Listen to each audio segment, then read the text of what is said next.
মলিনে মোচনং পুংসাং জলস্নান দিনে দিনে সকৃত গীতাম্বসী সানম সংসার মলনাশনম। প্রতিদিন জলে স্নান করে মানুষ নিজেকে পরিচ্ছন্ন করতে পারে। প্রতিদিন যদি মানুষ স্নান করে তাহলে কি শরীর পরিষ্কার হয় না? এই জন্য আমরা স্নান করি। কিন্তু কেউ যদি ভগবদ্গীতার জলে একবারও স্নান করে, সকৃত গীতাম্বসী, সকৃত মানে একবারও, গীতাম্বসী মানে গীতার জলে, তাহলে কি হবে? সংসার মলনাশনম, সংসারে যত মল আছে, কলুষ আছে, সেই কলুষ থেকে সে মুক্ত হয়ে যাবে।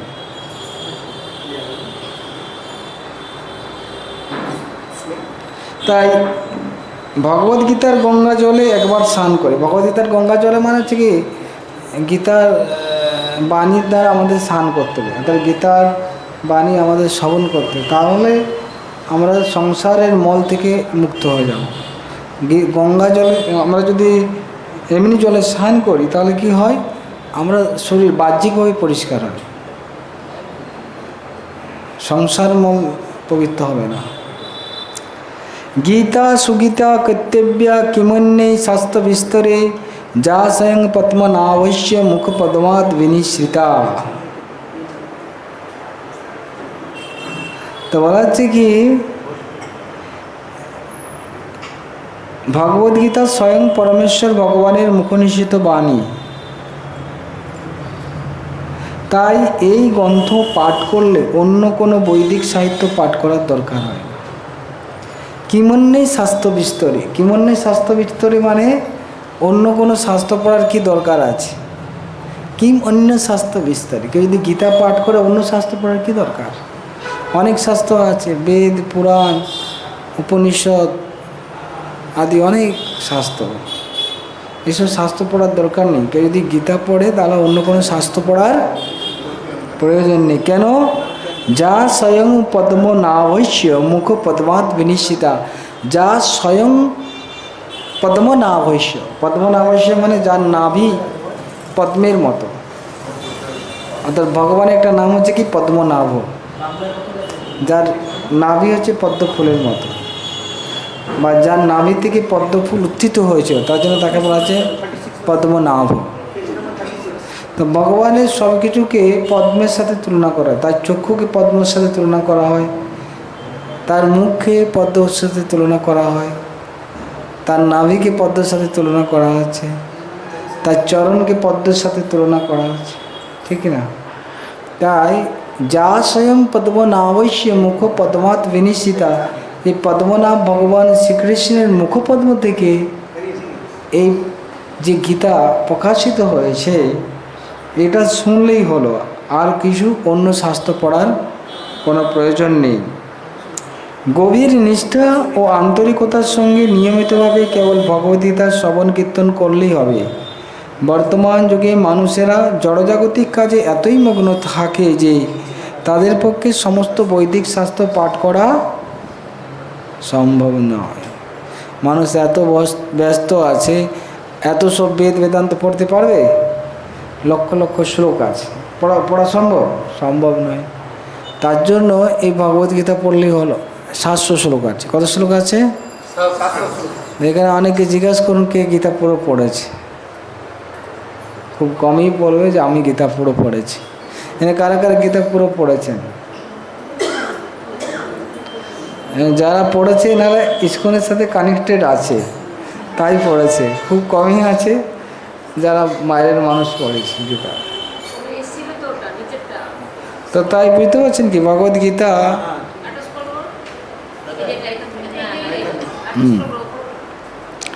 তাই বর্তমান যুগে মানুষেরা জড়জাগতিক কাজে এতই মগ্ন যে তাদের পক্ষে এসব সম্ভব নয়, কিন্তু তার প্রয়োজনও নেই। তাই তার কোনো প্রয়োজনও নেই অত শাস্ত্র পড়ার।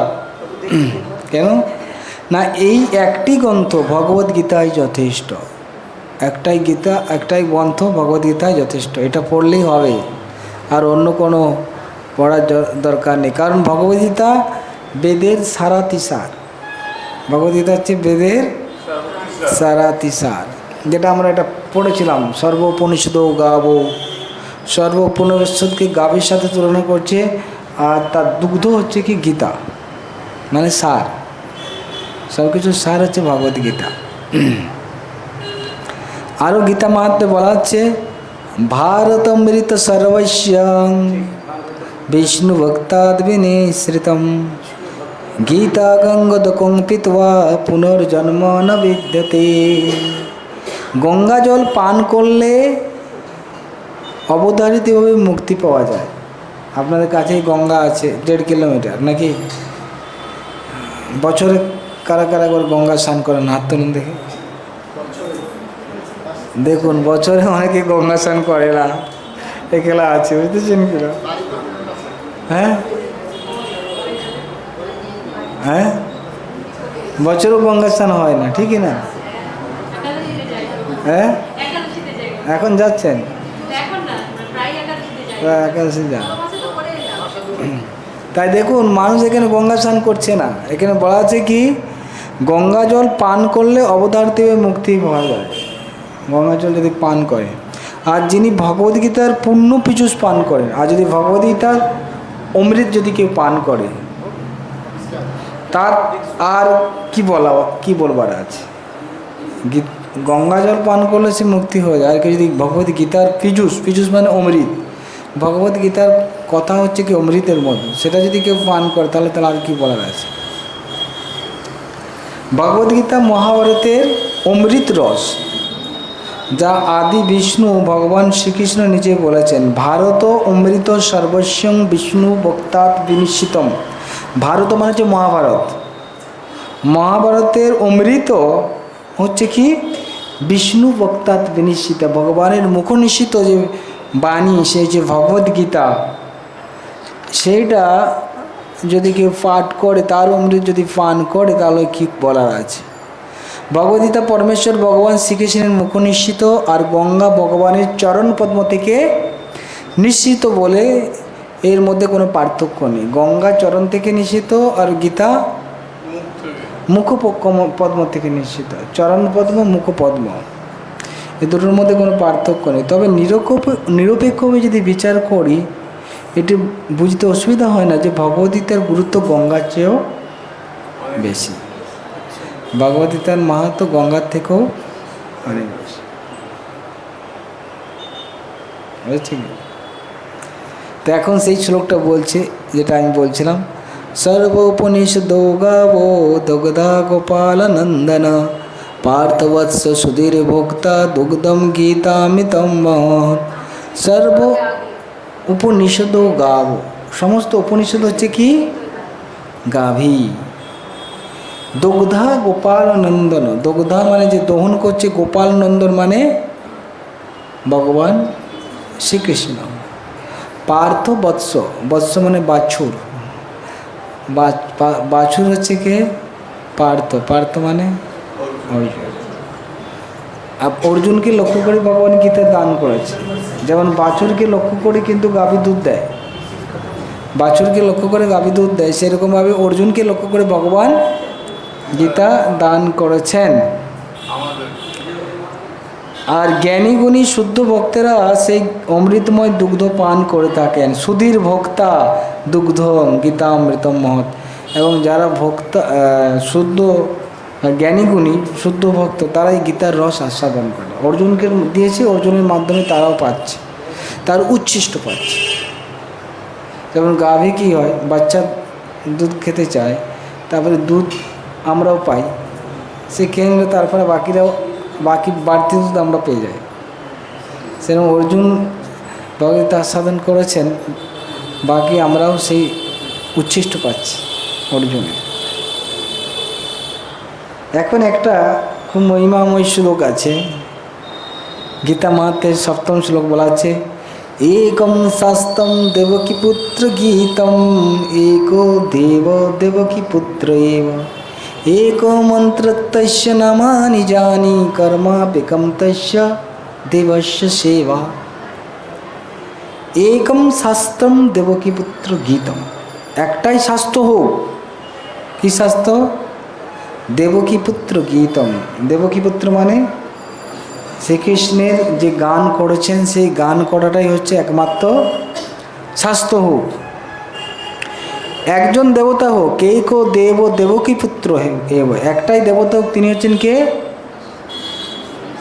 দেবকী পুত্র মানে কৃষ্ণ। আর একটা শাস্ত্র, তারই গীত ভগবদ্গীতা। একটাই মন্ত্র হোক, একম একো মন্ত্রস্তস্য নামানি জানি, একটাই মন্ত্র হোক, সেই মন্ত্রটা কি? তার নাম। তার নামটা কি? হরে কৃষ্ণ কৃষ্ণ কৃষ্ণ হরে হরে রাম রাম রাম। আর একটাই কর্ম হোক, কর্মপি একম তস্য দেবস্য সেবা, একটাই কর্ম হোক, তার সেবা। বুঝেছেন কি? তা একজন আরাধ্য হোক, তিনি হচ্ছেন কি? ভগবান কৃষ্ণ। একটাই শাস্ত্র হোক কি? তার গীত, তার গীতা, তার গান। একটাই মন্ত্র হোক কি? তার নাম। একটাই কর্ম হোক কি? তার সেবা। বুঝলেন কি না? তো এটা হলেই কি হবে? তাহলে কি হবে? জগতে আর কোনো কিছু ভেদ বিভেদ থাকবে না, সবাই কৃষ্ণ ভক্ত হয়ে যাবে। কেন? একজনই দেবতা, কারোর মধ্যে দ্বন্দ্ব থাকবে না। আমাদের হিন্দু ধর্মদের অনেক রকম দেবতা, এই তার পূজা করছে, আলাদা মত, শৈব শক্তি, গাণপত্য, ঠিক না, বৈষ্ণব, এদের মধ্যে অনেক সময় চলে। কিন্তু একজনই দেবতা হোক, তিনি হচ্ছেন ভগবান কৃষ্ণ। একটাই মন্ত্র, হরে কৃষ্ণ মন্ত্র। একটাই কর্ম হোক, সবাই তার সেবা করবে। ঠিক আছে? একটাই সেবা কর্ম হোক, তার সেবা করে। তাহলে জগৎ বৈকুণ্ঠ, এই জড় জগৎ কি হয়ে যাবে? বৈকুণ্ঠ হয়ে যাবে।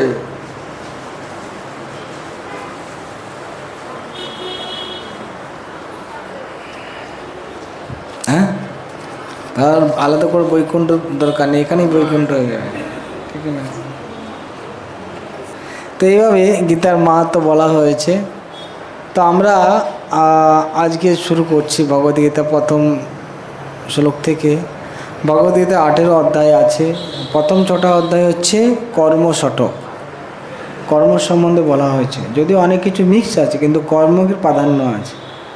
তারপরে 7 থেকে 12 অধ্যায় ভক্তি শতক, ভক্তির সম্বন্ধে বলা আছে। 13 থেকে 18 হচ্ছে জ্ঞান শতক। জানেন কি না? তো এইভাবে 18টি অধ্যায় আছে। এই ভগবদ্গীতা সঞ্জয় ধৃতরাষ্ট্রকে বলছেন। কাকে বলছেন?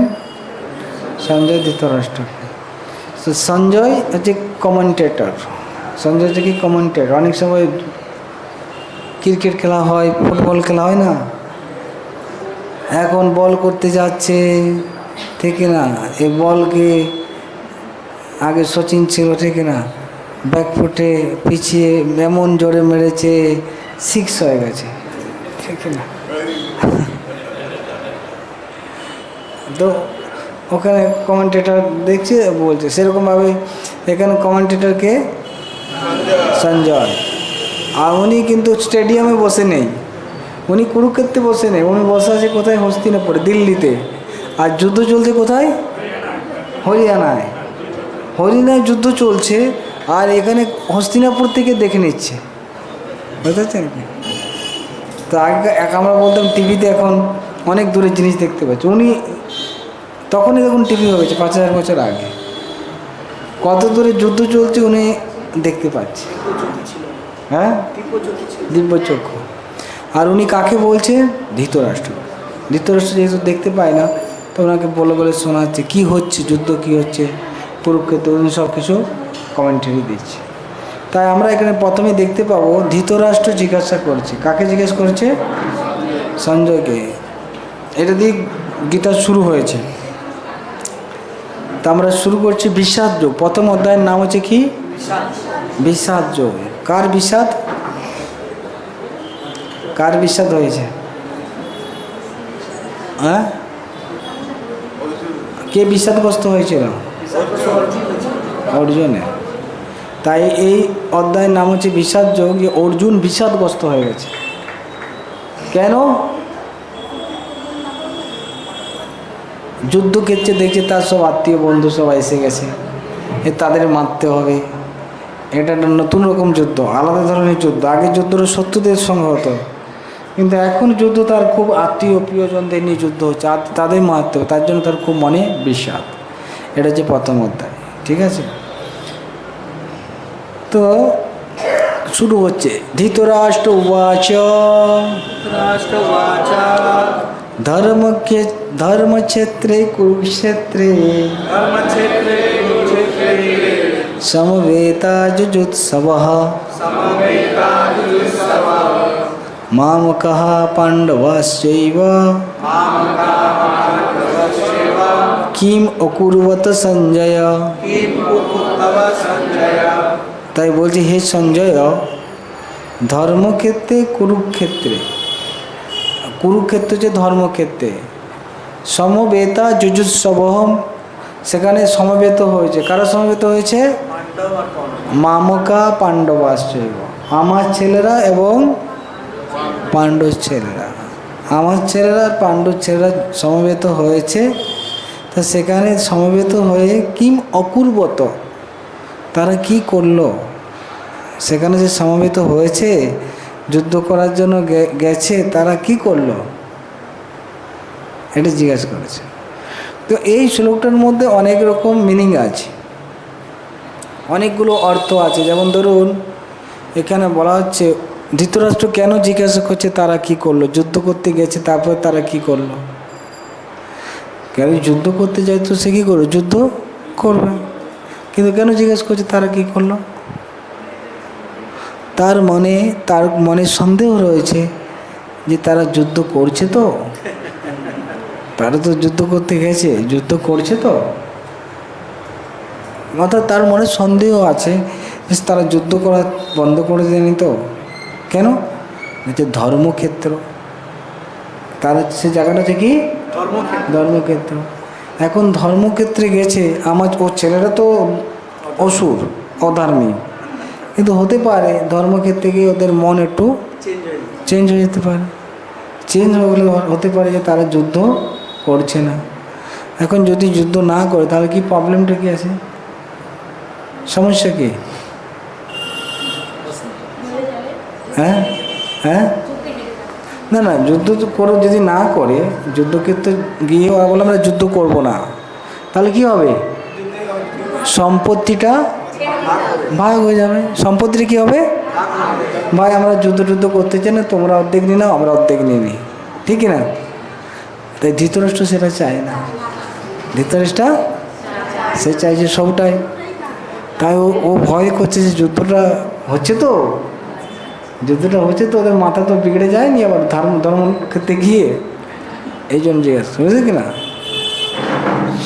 তারপরে জিজ্ঞাসা করছে, একটা কথাও আছে, মামকা পাণ্ডবাশ্চয়, আমার ছেলে আর পাণ্ডব ছেলে। তার মনের মধ্যে কি আছে? কি আছে? আমি পর, তুমি, মানে আপন পর, আমার ছেলে পাণ্ডব ছেলে। কিন্তু দেখতে গেলে তাদের সবাই তারই ছেলে হওয়া উচিত, কেননা পাণ্ডু তো তার উপরই ভরসা করে রেখে গেছে, ছেলেগুলোকে রেখে গেছে না, তো তার বলা তো আমাদের ছেলেগুলো কি করছে এটা বলতে পারতাম। যেমন ধরুন, কুন্তির কাছে রেখে গেছে তার দুটো ছেলে, কে? মাদ্রি। কিন্তু তাদের কি বলা হয়? বলে কুন্তির ছেলে আর মাদ্রির ছেলে বলে কখনো? তারা বলে পঞ্চপাণ্ডব, 5 জন একসাথে, কিন্তু তারা দুজনকার ছেলে। তাদের মধ্যে কোনোদিন বিভেদ দেখেছেন?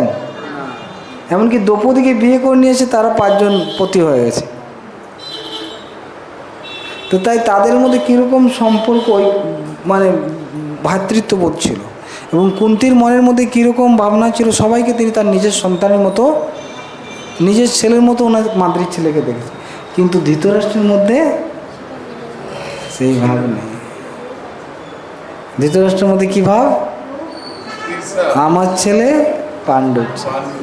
তার মধ্যে ওর মধ্যে ওই আছে, মানে পক্ষপাত, ওর ছেলের প্রতি মায়া, অন্য মানে করুণা বেশি, ও পাণ্ডুর ছেলের প্রতি তার ইয়ে নেই। আরেকটা কথা এখানে বলা হয়েছে ধর্মক্ষেত্র। এখানে ধর্মক্ষেত্র কেন না, এই জায়গায় দেবতার আগে যজ্ঞ করেছে, এখানে যারা মারা যাবে তারা স্বর্গ পেয়ে যাবে, এই কুরুক্ষেত্রে। বুঝলেন কেন? তো কুরু এখানে ধর্মের চাষ করেছিল, কুরু এখানে ধর্মের চাষ করেছিল, এই যে ক্ষেত্র ধর্মক্ষেত্র। আর এটা হচ্ছে খেতে কি হয়, চাষ করা হয়, আর ওখানে যেমন ধান চাষ করে তার সাথে সাথে আগাছা হয়ে যায় না, চাষি কী করে আগাছাগুলো তুলে ফেলে দেয় যাতে শস্যগুলো ভালো খাবার পায়, নাহলে ওরা আগাছাগুলো খাবার খেয়ে নেবে। সেই রকম এই কুরুক্ষেত্র, এখানে চাষি হচ্ছে কে, কুরুক্ষেত্র এখানে চাষি হচ্ছে কে, ভগবান কৃষ্ণ। চাষি হচ্ছে কে, তো ভগবান কৃষ্ণ কিসের চাষ করছে, ধর্ম চাষ করবে, যারা ধার্মিক তাদের রাখবে। আর আগাছা হচ্ছে কারা, অধার্মিক, ওদের কী করবে, উপরে ফেলে দেবে। তাই যারা ধার্মিক তারা হচ্ছে গাছ, আর আগাছা যারা আছে অধার্মিক তাদের তুলে ফেলে দেবে। এটা তো হচ্ছে ধর্মক্ষেত্রের সাথে একটা সিগনিফিকেন্স, একটা মহিমা আছে, মাহাত্ম্য আছে, বুঝলেন কি না?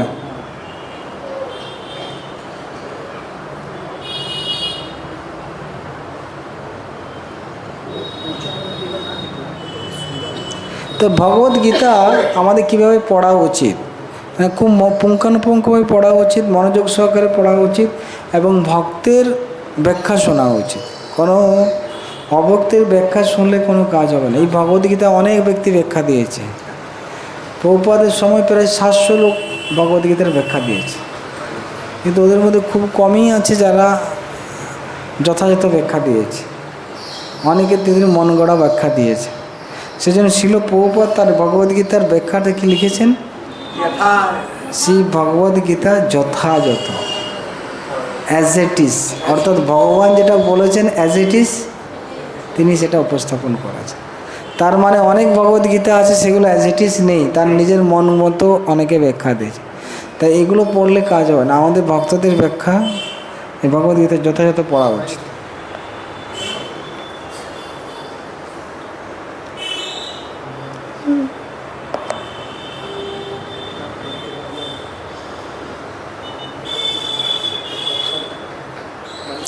তার আমরা এখন 2 নম্বর শ্লোকে যাই। এখন প্রশ্ন কাকে করছে, সঞ্জয়কে করছে। কে করছে, তো কী প্রশ্ন করছে,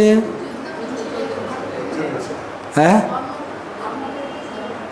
ধর্মক্ষেত্রে কুরুক্ষেত্রে তারা সমবেত হয়েছে যুদ্ধ করার জন্য, আমার পুত্র পাণ্ডুর পুত্রেরা তারপরে কি করলো এটা জিজ্ঞেস করেছে।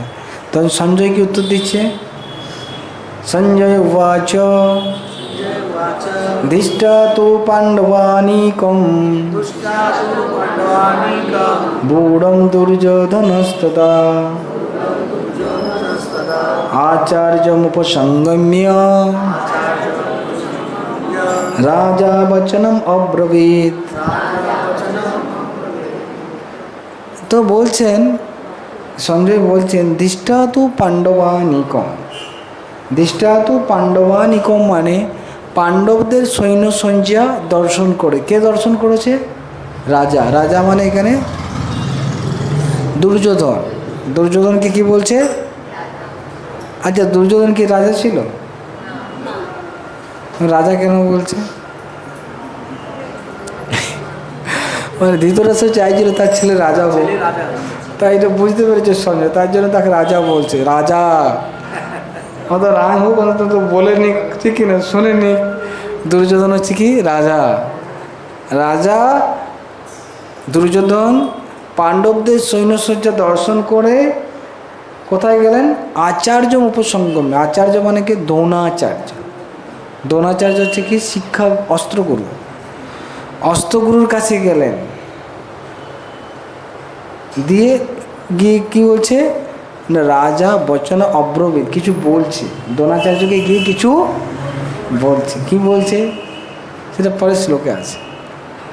কিন্তু এখানে একটা বিষয় হচ্ছে, দ্রোণাচার্য হচ্ছে কি আপনার সেনাপতি, দ্রোণাচার্য হচ্ছে কি সেনাপতি। আর এখানে লিডিং করছে কি যুদ্ধ রাজা দুর্যোধন। এখন দুর্যোধন রাজা সেনাপতির কাছে যাবে না সেনাপতি রাজার কাছে যাবে? কিন্তু এখানে দেখা যাচ্ছে কি রাজা সেনাপতির কাছে চলে আসছে, মানে এটা কি? হ্যাঁ, গুরুদেব ওই বড় দিন যায়নি যে গুরুদেব যাই, গুরুদেব আমার গুরুদেব তাই গুরুর কাছে আমি যাই, ওই রকম মনোবল নিয়ে যায়নি। তারপরের কথাগুলো শুনলে বুঝতে পারবেন যে গুরুর কাছে গিয়ে এরকম কথা বলছে না। উনি ওখানে যাচ্ছে এই কারণেই না, উনি ভয় পেয়ে গেছে, উনি তার জন্য যাচ্ছে কার কাছে? সেনাপতির কাছে। যেমন অনেক সময় ভোটের সময় কারা যায়? কোথায় যায়? পাবলিকের কাছে আছে। আর সারা তারপরে 5 বছর কে কোথায় যায়? পাবলিকরা নেতার কাছে চলে আসে। আর পাওয়া যায় না, ঠিক না? হয় না? এরকমই অনেকটা এখানে এখন যুদ্ধের সময়। ওকে, একজন পড়ুন, এটা পড়তে পারেন কি? হ্যাঁ অনুবাদ করুন। পড়ুন না, মাইক আছে গো।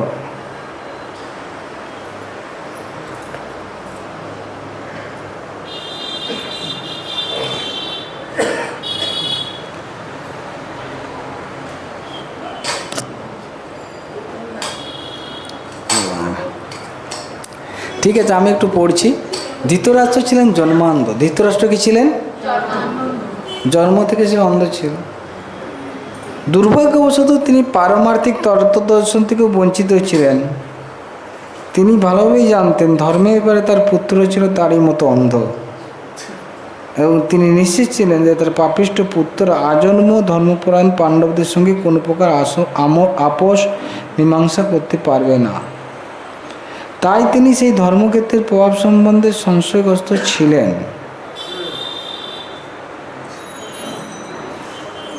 তাই ধৃতরাষ্ট্র যে জন্মান্ধ, শুধু জন্মান্ধ নয়, ধর্মান্ধ ছিল। অর্থাৎ ধর্ম সম্বন্ধে তার কোনো জ্ঞান ছিল না। ছেলেগুলো ধর্মান্ধ, বুঝলেন কিনা? সেই জন্য তারা কোনোদিন আপোষ মীমাংসা করবে না, কেন তারা হচ্ছে অন্ধ, ধর্ম সম্বন্ধে কোনো জ্ঞান নেই। কিন্তু তা সত্ত্বেও ধৃতরাষ্ট্র প্রশ্ন করছে, সংশয় আছে তার মনের মধ্যে যে যদি কিছু মন পরিবর্তন হয়ে যায়, তার জন্য সেরকম প্রশ্ন করেছে, বুঝলেন কিনা? আর সেটা সঞ্জয় বুঝতে পেরে গেছে। বুঝতে পেরে সঙ্গে সঙ্গে তিনি বলছেন, আপনার চিন্তার কোনো কারণ নেই, আপনার চিন্তার কোনো কারণ নেই, আপনার ঠিক লাইনেই চলছে। অর্থাৎ দুর্যোধন এইসব সৈন্য দেখে গেছে, কার কাছে কথা বলতে গেছে? কার সাথে? সেনাপতির সাথে। অর্থাৎ যুদ্ধের আগে প্রস্তুতি চলছে, আপনি চিন্তা করবেন না, কোনো ওখানে সমঝোতা হচ্ছে না, আপনি তো ভয় পাবেন না, নিশ্চিত থাকুন, যুদ্ধ হতে চলেছে, এটাই বলতে চাইছে।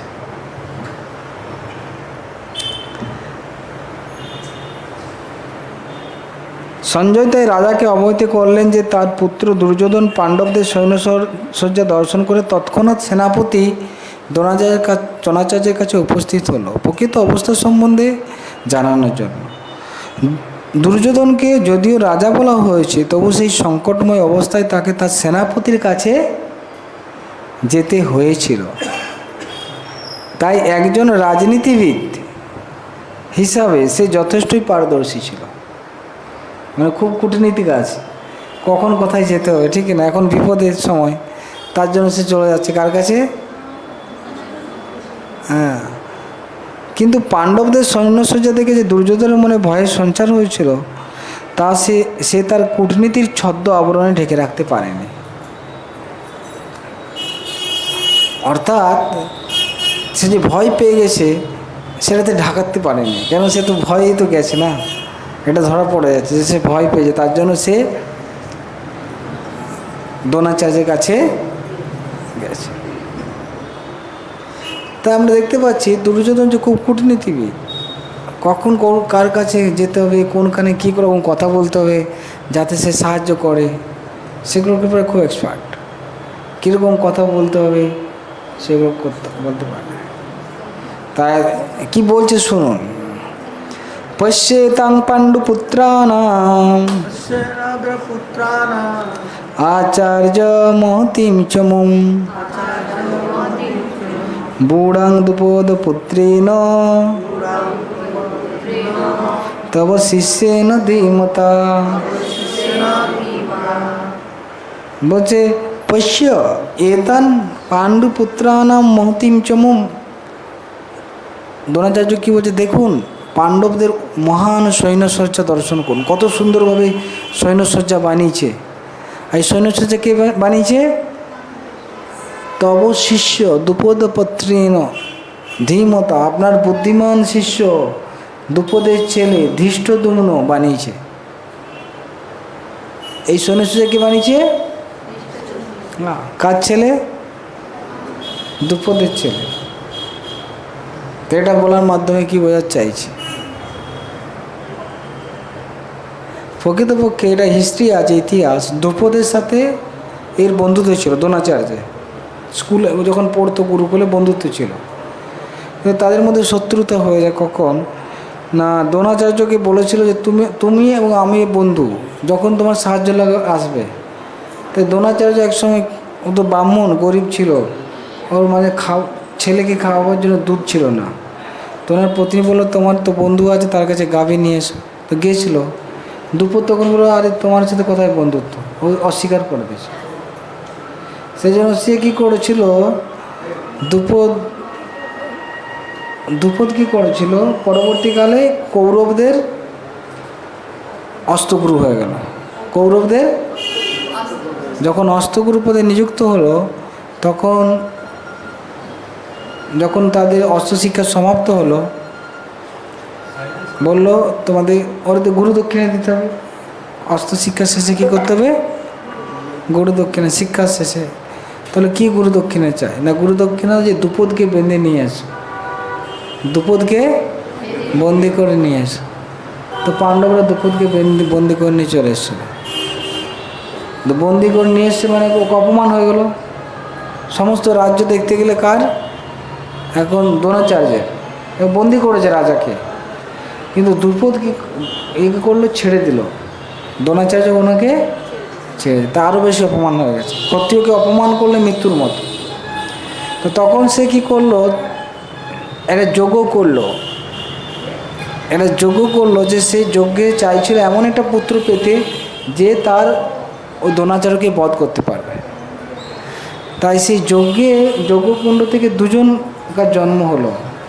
একটা হচ্ছে দ্রৌপদী, দ্রুপদের কন্যার নাম হচ্ছে কি দ্রৌপদী, আর ধৃষ্টদ্যুম্ন। আর এই ধৃষ্টদ্যুম্নের জন্ম হয়েছিল কি জন্য? দ্রোণাচার্যকে বধ করার জন্য। তাই দ্রোণাচার্যটা জানা সত্ত্বেও তাকে অস্ত্র শিক্ষা দিয়েছে। দ্রোণাচার্যটা জানা সত্ত্বেও তাকে, তাই দ্রোণাচার্যের একটা মহৎ গুণ। ব্রাহ্মণের কাজ হচ্ছে যে কেউ যদি তার কাছে আসে, সে উদারভাবে শিক্ষা দেবে, সে শত্রু হোক যাই হোক, সেটা তার মহান গুণ। কিন্তু দুর্যোধন সেটা মহান গুণ দেখছে না। দুর্যোধন বলছে যে দেখুন, আপনি তো জানেন এই আপনাকে মারবে, তার সত্ত্বেও শিক্ষা দিয়েছে। এখন দেখুন কত আপনার বিরুদ্ধে লড়াই করছে, পাণ্ডবদের লড়ছে, কত সুন্দর যুদ্ধ বানিয়েছে, সাহায্য করেছে। তাই এখন আপনি এই যুদ্ধক্ষেত্রে আর এরকম দয়া দেখাবেন না। একবার তো দয়া দেখে ভুল করেছেন, এখন আর দয়া দেখাবেন না, এখন ভালোভাবে যুদ্ধ করুন। বুঝলেন কি? তার গুরুকে জ্ঞান দিচ্ছে। গুরু কী করছে সেটা বলছে।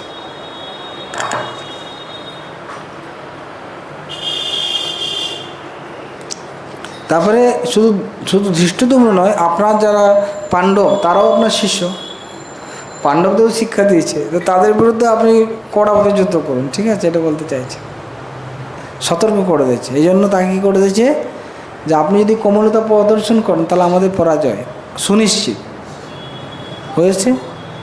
তো এইভাবে পিন মেরে কথা বলার মতো, অনেকটা পিন মেরে কথা বলছে। দেখুন আপনার সৈন্য সাজিয়েছি, কি জানেন? আপনি যাকে শিখিয়েছেন সে ভালো করে সাজিয়েছে, হ্যাঁ, আগে তো ভুল করেছেন, এখন আর ভুল করবেন না, এরকম বলতে চাইছি, বুঝলি কি না? হ্যাঁ, তো এখন এতটাই থাক, 3টা আসলো।